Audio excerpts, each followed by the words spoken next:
Anne, how are you doing? Doing well. Very good. Want to thank you all for doing this and just to let you know, I'm interested in your content, but I'm more interested in just hanging out with you guys because you're role models.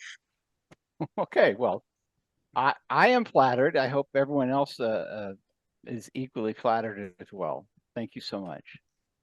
If there's if there's any resources or information or encouragement I can give, I'm very happy to do that.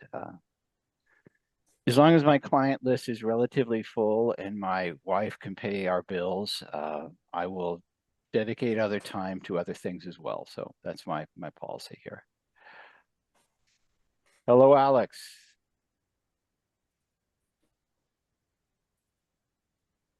Let's see. And Joe, you have the hosting, correct? Yes, I do. Okay. In that case, feel free to take over. Okay, thank you, David. Welcome, everyone.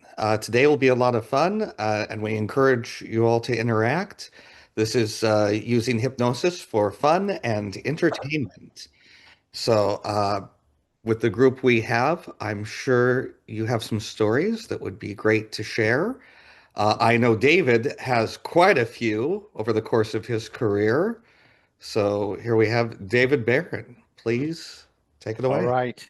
Thank you very much. Now, the resource material for this discussion is on the calendar invite, and it is on my website, uh, Mind Control Publishing. The resource material is Hypnosis Party Tricks. And you can, if you don't have that, if it's not in the link when this goes on YouTube, contact me. I'll make sure you get it. It is free. So what I want to talk about now is mostly just some of these interesting things we can do. Now, I have a feeling this is going to open up to a lot of people. And so I'm going to open that up. So if you do have an interesting story of a hypnosis thing that you have done, then I simply ask you explain it. Imagine you're teaching it to anyone who's interested. So teach the method, tell your story, teach the method, and explain what's required in order to do it. That's going to be the best way to start this. As I'm starting this, I'm going to tell you a few things that are incredibly interesting and fun to do. If you're in a social environment and you want to test things, there's always one of the easiest things to do is some sort of suggestibility test. There is the test where you bring the fingers together and you bring the hands up like this and you separate them and you tell the person to focus in on the point between the fingers and imagine they're being pulled together. And the more they focus, the more the fingers come together and eventually they come together. Now, this is a suggestibility test. It's also a proof of hypnosis, but physiologically, it's just exhausting to keep your fingers apart for this long. So it does have a lot of really good uses to just demonstrate to somebody that they can be hypnotized. That's always a fun thing to do when you just mention to someone that you're a hypnotist. And if they become curious, you say, well, and you give them that. Something that my mentor did, Jeff Stevens, a lot was glue people's hands to the wall and hypnotically lock them to the wall. I have this mentioned in the hypnosis party tricks, but I'll describe it. You have the person press their hand on the wall and focus on a point on the hand. So their hand is like this, focus on the hand. And when Jeff did it, it was really interesting. He never pointed to one point on the hand. He would like sort of have his finger float around. So they had to decide on a point to point at. So once their hand is on the wall, you ask them to just follow along here. Just you say, you know what it's like to have super glue stuck on your fingers. Most people, that's a very common experience. So you remember what that's like. So I want you to imagine for a moment that I'm taking some super glue and I'm just injecting it between you and the wall, first in your fingers and then your thumb and then in the palm of the hand. And then you ask this question. It says, so with the super glue being glued to your hand in the wall, where would you notice it first? Would you notice it in the fingers or would you notice it in the palm of the hand? Whatever they tell you is right. So you start with whatever they tell you and you say, okay, so just imagine it where you just explained it and imagine it now spreading out throughout the rest of the hands, through the fingers, through the palm, and all of the hand is super glued to the wall. And notice the hand is glued to the wall and you cannot move it. And of course you say these words, which are, and the harder you try, the more stuck they become. So you create that double bind. The harder you try, the more stuck it becomes. And of course, what you're going to see is they look at the hand and through it gets stuck and they cannot move it from their hand. Again, always fun to do at a party. And you can do it to a table, you can do it to a wall.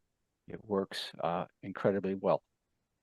If you've never done something like this before, I always like to preface it by reminding you what the mental state is you need to be in to do it. You first have to present it as fun. So you're coming as something fun. You can present it as something interesting about the mind, but then you have to act as though you have done this a couple of 100 times and you're really skilled at it.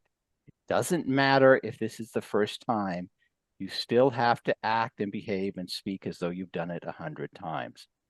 So don't say, I've never done this before. I mean, you might be able to get results even announcing you've never done it before. Just don't do that.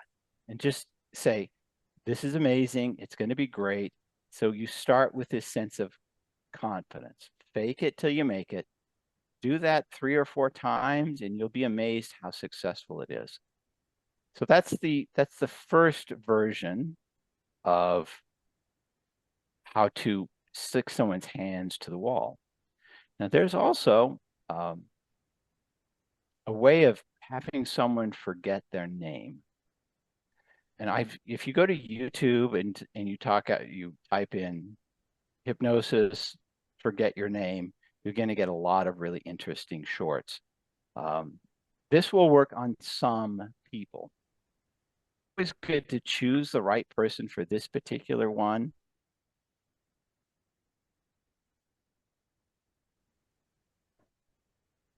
Festival.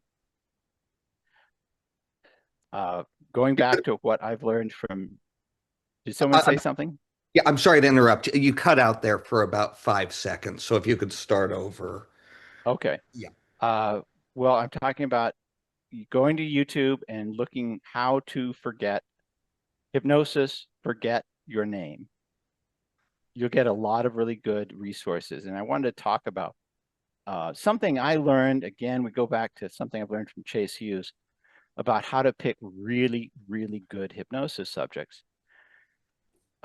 There's something that he refers to as facial etching, I think he calls it, which when someone is happy, they smile a lot and the crow's feet in their corner of their eyes are etched and it becomes a pattern of their face.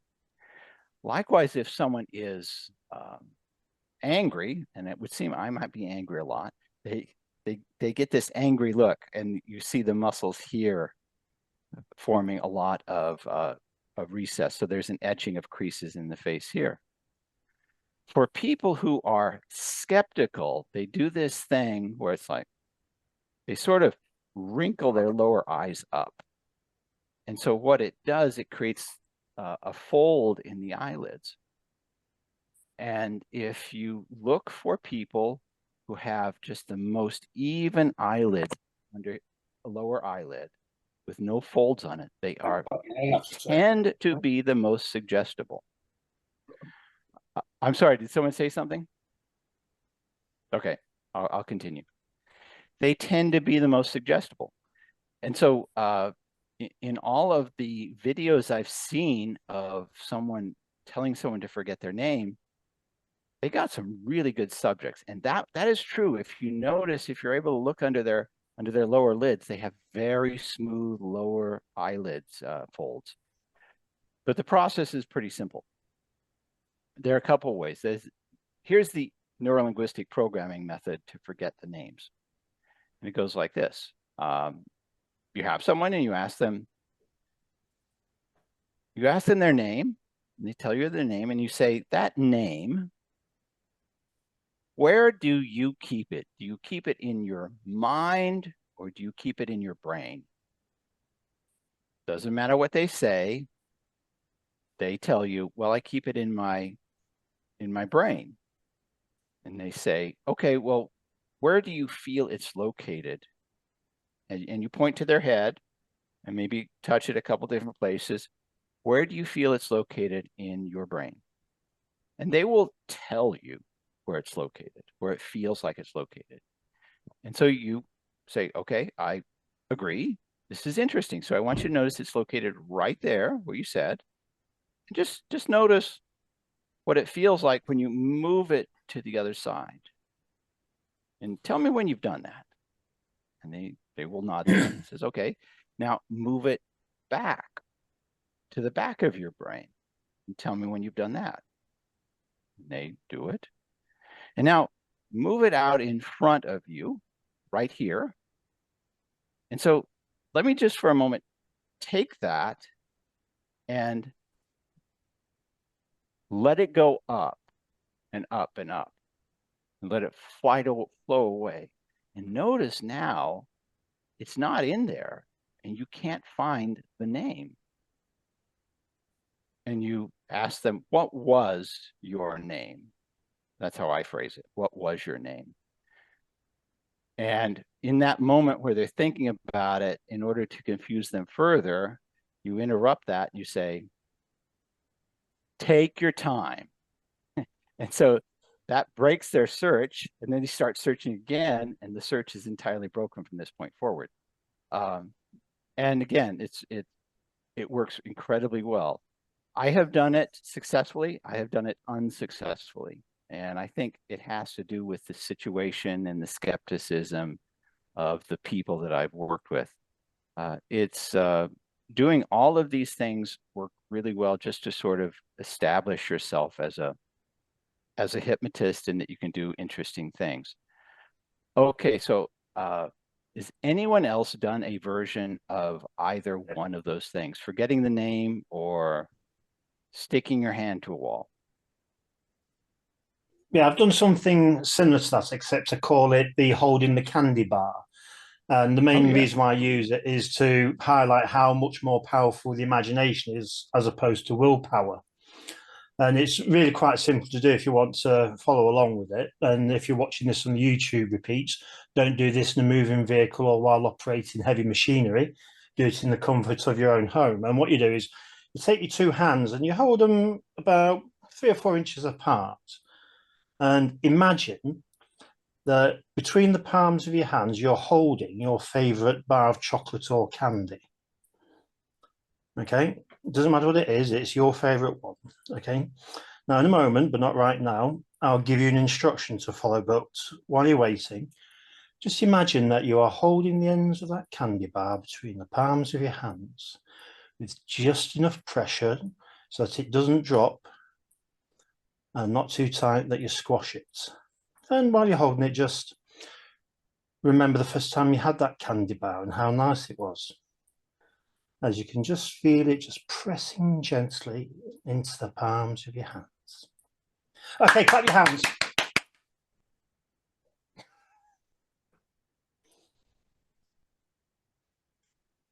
Now, the interesting thing is a lot of people, every time I try that, people are there giving it, they're stuck for about 2 seconds while the willpower takes back over Oh, and yes. they can start clapping again. But they have that thing, and they say afterwards, they say, just for a moment, I just couldn't clap my hands, even though I was giving it a bit of hand clapping. Oh, awesome. Okay. Yeah, you get that moment of confusion. Yeah, and that thing where Oh, you say, right, that moment of imagination proves that your imagination is stronger than your willpower.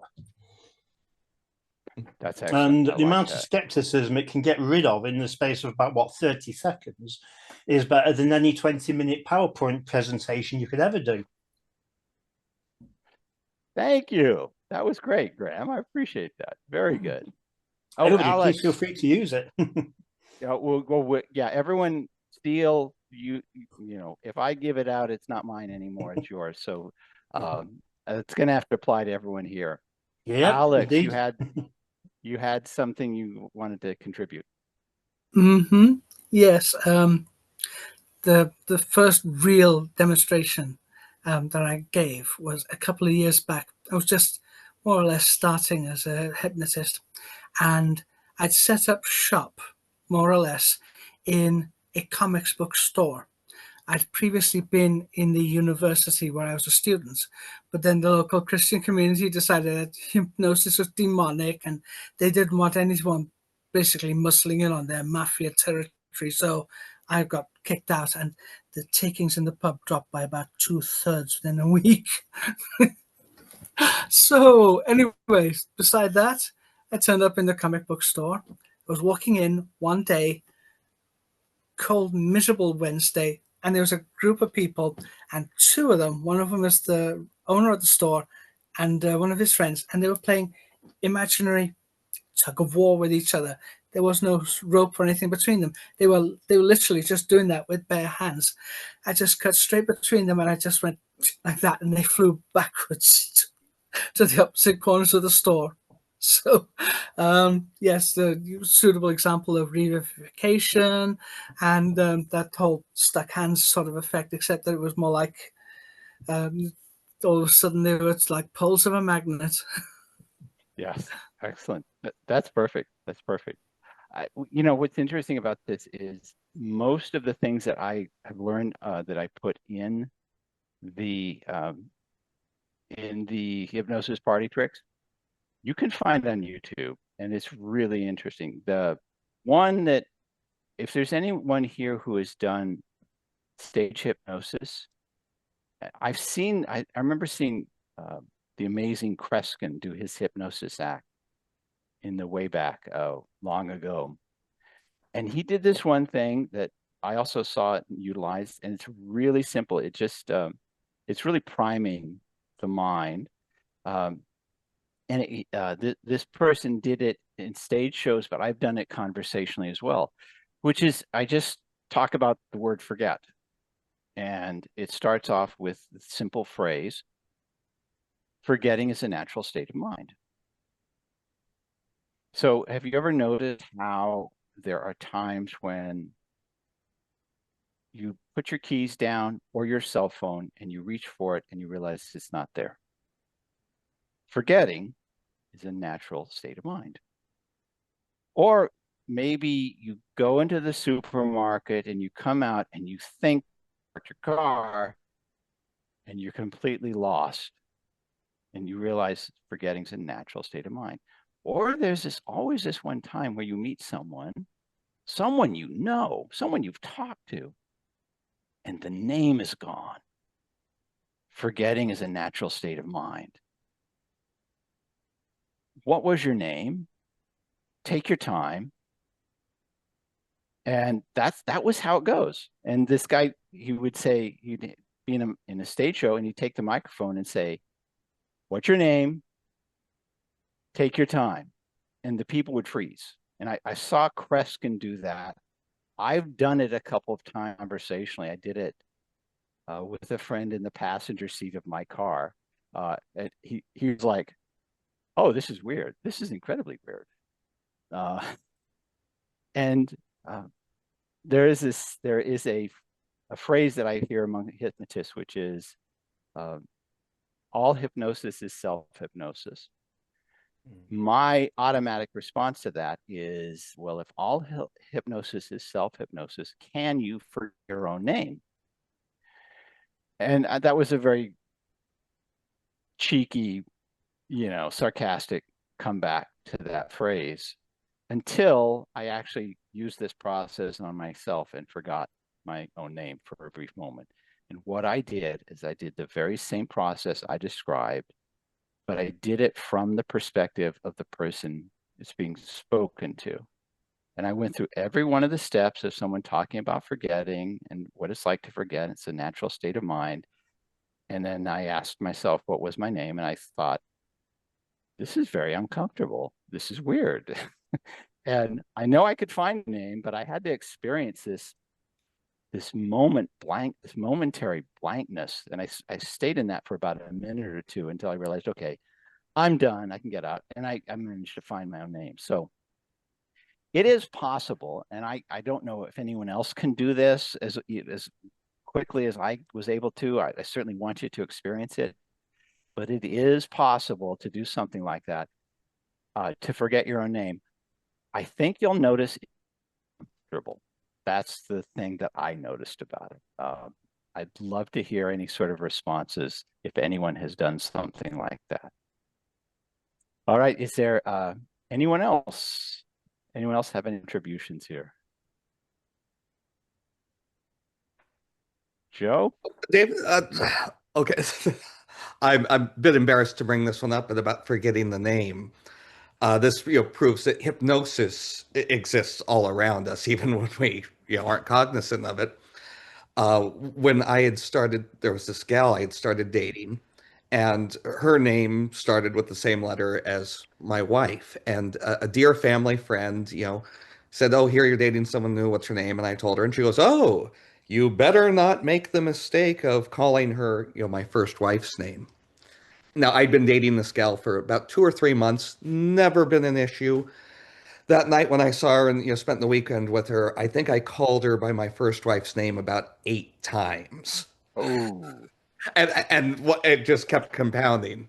So how I broke it was doing the thing where you right hand touch your nose, left hand touch your right ear, and going back. So trying to thinking of any way to create new neurocortical pathways.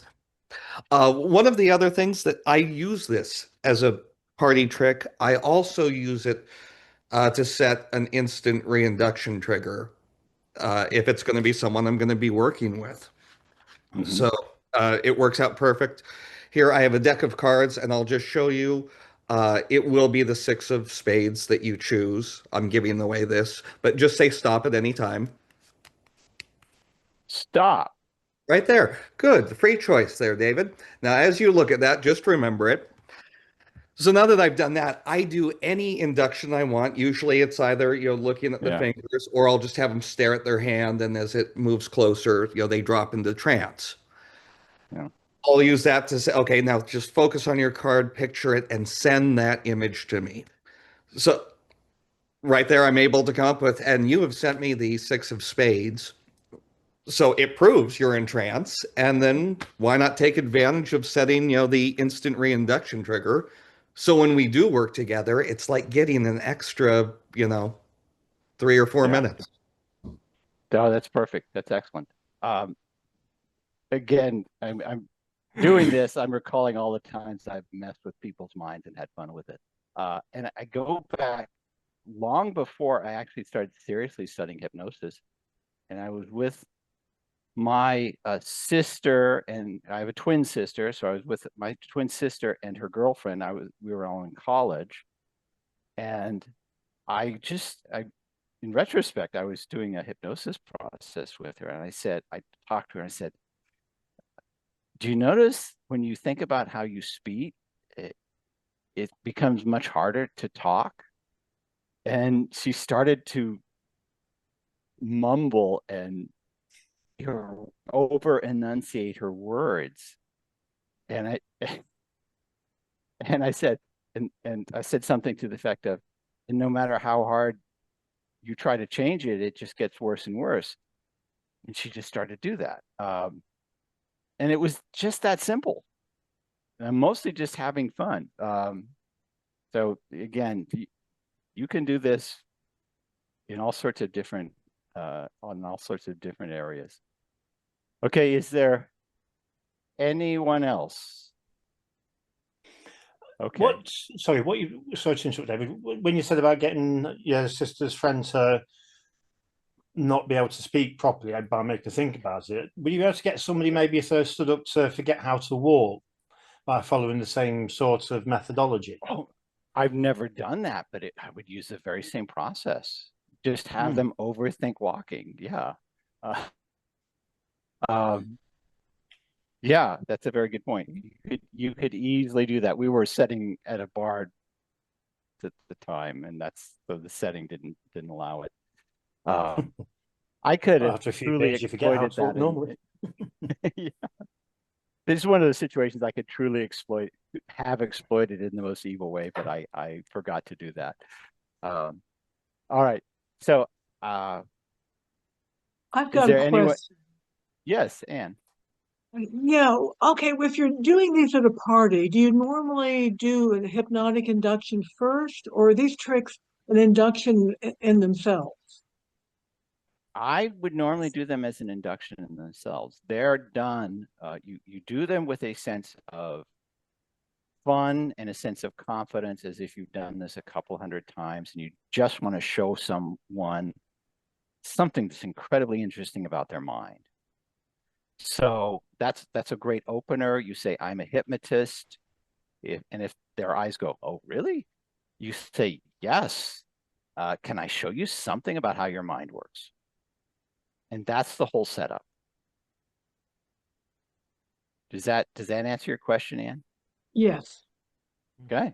I think you're going to be great at it. I can't wait to hear the results. Okay. Anyone else? There's something I want to share as we wrap up here that I think is important as part of the hypnosis process. Okay. Yeah, I want to share, it's what I call the oxytocin unlock.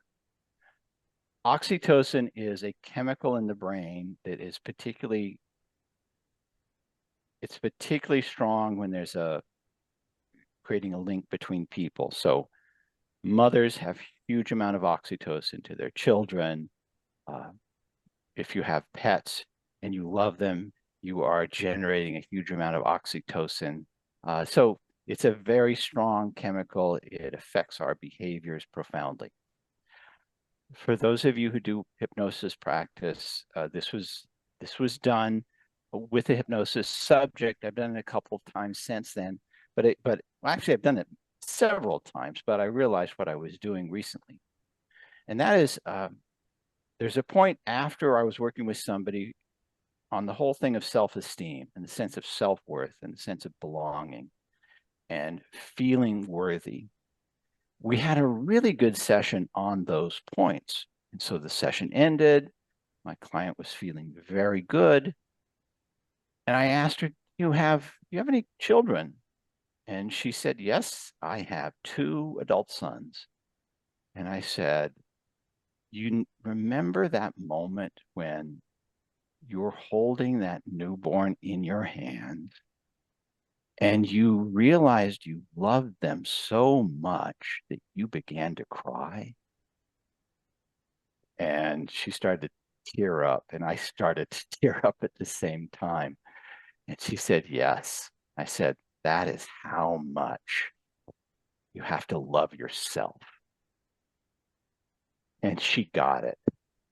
So that unlocked that, just describing that situation, unlocked that oxytocin. It's an incredibly powerful process. Now, not everyone has kids, so that's fine. What you can use is, you can use a couple different things. You can use, they have pets. What are their deepest, most fondest relationships with their pets? And many people have the very same experience. Another way of doing it, and again, I got this from Chase Hughes, he talks about, do you remember when you were young and you were injured and the only thing you needed was a kiss from your mother and the pain went away? That's how much you need to love yourself. And once they get it like that, it has a very visceral and very strong response to anything you're suggesting.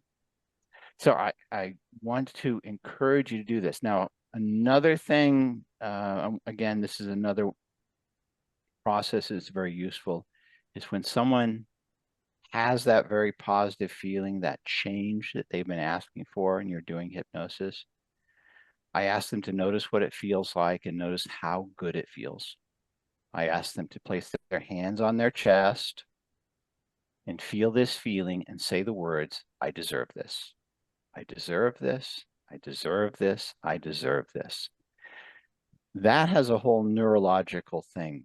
Just putting your hands on your chest is a subconscious signal of sincerity, of meaning, of something that's important. So bringing that to your chest, feeling that feeling and saying, I deserve it, it starts to lock into the nervous system really strongly. So please use these things. All right. So I wanted to give you those two things in your hypnosis practice. Is there anyone else who wants to contribute, has a comment? Otherwise, we're going to wrap it up. I have another question. Awesome. Last week I was asking you about Chase Hughes, and you recommended that book of his. And then I realized I have a different book of his, the Ellipsis Manual, which I got started into, got bogged down in, and never finished. Do you think that the Ellipsis Manual is a good place to start with his, or that he just doesn't quite get it the way, doesn't do it the way he does it in the other book? The Ellipsis, I would recommend start with the Ellipsis Manual because it is rich with information. It was his first big book, but it is rich. If you're a hypnotist, it has so much information on it that's very useful. I would start with that. He talks in the Ellipsis Manual, he talks a lot about human behavior and about analyzing subtle movements to determine when someone's under stress. It is probably more than you really need to know, but it's useful information. He then goes into basic needs that people have, which is an incredible way of understanding people. And then he'll go into his hypnosis process as well. So read it all the way through. His other stuff is added to that and equally good. He's got one called the 6-minute X-ray, and that one sort of tells you, that will tell you how to really understand any person in about 6 minutes of conversation. You'll understand their basic needs. You'll understand the way they protect themselves socially in environments. You'll understand what are their most important values. David, sorry to interrupt you. What's the name of this book that we're getting these findings from? 6-minute X-ray. Yeah, and that's a very good one as well. If you have the Ellipsis Manual, start with that. And if you want to get, okay, if you know Chase Hughes, he has this huge course, and people are paying $25,000 to have access to some of his material. But most of his material is in this book, and it is a huge textbook. And if you follow it sequentially and you learn it as it goes, you can probably learn an incredible amount. But he's got a bunch of stuff there. So I hope that answers. Anyone else? Yeah, just a quick one, harking back to Chase Hughes and the 6-minute X-ray. He talks about the behavioral table of elements, and because I'm working with it at the moment, and there's some downloads that you can get for free off his site.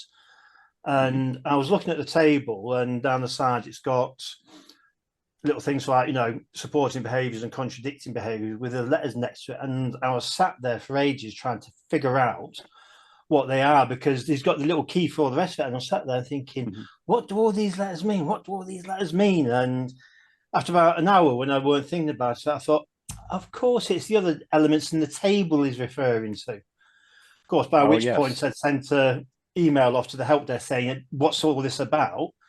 And Instead, they sent me a 124-page PDF of each of the behavior cells with an in-depth wow. description attached to it. And I thought, wow, Oh, that was wow. a nice little gift. Yeah, and keep in mind, Chase really learned all of this by doing military interrogations and videotaping people he was interviewing and getting just sort of reviewing it. So it's really important. Getting as good as he is at it is not a necessity. It's just a very useful tool. The lowest bar you really need to do is just start paying attention to people. You start to notice their blink rate. You start to notice, their movements of security. I do this thing every once in a while. I just reach up and touch my throat, and I realize this makes me feel so secure. Well, that's actually a gesture that's in the table of elements. But it's very useful. But it's voluminous as far as how much is out there. So yeah, one thing you said in it is even if you just like study the bit about your facial expressions, it said that will put you ahead of 95% of everybody else just by looking at this one area alone. Yeah. A couple of ones that I've noticed myself doing and occasionally get to see in other people is I think it's called lip retraction. Like I was talking with a friend and I was going to interject something and he kept talking and I bit my lip. And I realized, oh, that was me shutting myself up. And I didn't even know I was doing it at the time. So yeah, it's great material. All right. We have spent 37 minutes here, and I want to thank you guys. If you would please do what you can to use this. Oh, Justin, you've got a hand up. What's up? I've been doing a lot of work, David. I've been working very well, and I appreciate you advocating for me, and I appreciate everyone in this room advocating for themselves. And so I was just curious if you get a succinct short format in regards to the 6-minute X-ray, because you should probably inculcated and read the whole entire book. And I'm just curious, it's like what the bottom line findings are. If one puts in applied practice, right? It's a long format, a short format, succinctly, astutely. What will be the application? What will be the transderivational applications to look for within the subject? Yeah, well, the 6-minute applied practice? Sure. The 6-minute X-ray is particularly good at just understanding people in general, and specifically, you're not talking to a prospect, you're talking to a human being. And it's amazing things happen when you realize this is a whole and complete different human being. It makes you much more aware of other people's vulnerabilities and their needs and their insecurities. That is the benefit of it. And again, you don't have to master it. You just have to read it and understand some of the basic processes that will certainly benefit you. Okay. Yeah, it's very heavy on body language interpretation and very detailed. So yeah, thanks for pointing that out. All right. Ladies and gentlemen, because you're here, you're not somewhere else. This has been a joyful minute that you've sacrificed, or nearly 45 minutes of time you've sacrificed. I want to thank you for making that sacrifice.